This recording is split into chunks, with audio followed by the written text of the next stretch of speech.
नमस्कार दोस्तों, स्वागत है आपका बुकुस किचन में। और आज हम बनाने वाले हैं मशरूम की मसालेदार सब्जी। अगर आप इस तरह से मशरूम की सब्जी बनाते हैं तो खाने वाले उंगलियां चाटते रह जाएंगे। तो आइए शुरू करते हैं। ये हमने 200 ग्राम मशरूम ले लिए हैं और इसे ऐसे छीलते हुए अच्छे से साफ़ कर लेंगे और इसके डंठल को भी तोड़कर अलग कर देंगे और उन्हें भी साफ़ कर लेते हैं। ये मशरूम हमने छीलकर अच्छे से साफ़ करके ले लिए हैं और इन्हें अब छोटे छोटे पीसेस में या फिर आपको जिस साइज़ में पसंद हो आप उस साइज़ में इसे काट कर ले सकते हैं। और ये हमने अपने मशरूम सारे काट कर रेडी कर लिए हैं। ये हमने पानी बॉईल कर लिया है और इन कटे हुए मशरूम्स को इसमें डालकर 5 मिनट के लिए ढककर बॉईल होने देंगे।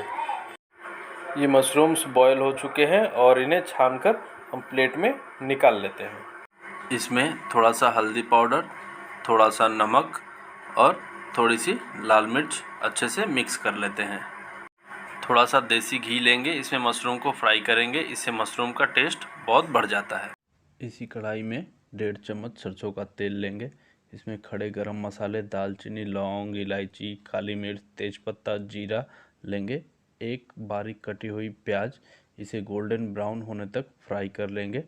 1 चम्मच अदरक लहसुन का पेस्ट, मिर्च को बीच से चीरा लगा लिया है, इन्हें 1 मिनट फ्राई कर लेंगे। एक बारीक कटी हुई टमाटर, थोड़ा सा नमक साथ में फ्राई करते हुए अच्छे से मैश कर लेंगे। थोड़ा सा पानी ऐड करते हैं ताकि मसाले जले ना। मसाले ऐड करेंगे 1 टीस्पून जीरा पाउडर, 1 टीस्पून धनिया पाउडर, आधा टीस्पून हल्दी पाउडर, आधा टीस्पून कश्मीरी लाल मिर्च। मसाले को चलाते हुए अच्छे से फ्राई करेंगे तब तक जब तक कि इनमें से तेल अलग होने लगे। ये मसाले में तेल अलग होने लगे हैं। अब मशरूम ऐड कर लेंगे और इन्हें भी 2 मिनट फ्राई कर लेंगे। 2 बड़े चम्मच काजू का पेस्ट ऐड करके 2 मिनट और फ्राई कर लेंगे। ग्रेवी के लिए पानी ऐड करते हैं। आधा टीस्पून गरम मसाला और स्वाद अनुसार नमक ऐड करते हैं। मिक्स कर लेंगे और 5 मिनट ढककर पका लेंगे। 5 मिनट हो चुके हैं, मशरूम की सब्ज़ी बनकर तैयार है। खुशबू से ही मुंह में पानी आ रहा है। अगर ये रेसिपी अच्छी लगी हो फ्रेंड्स तो लाइक करें और सब्सक्राइब करना ना भूलें ताकि मेरी नई रेसिपीज़ की नोटिफिकेशन आप तक सबसे पहले पहुंचे। Thank you.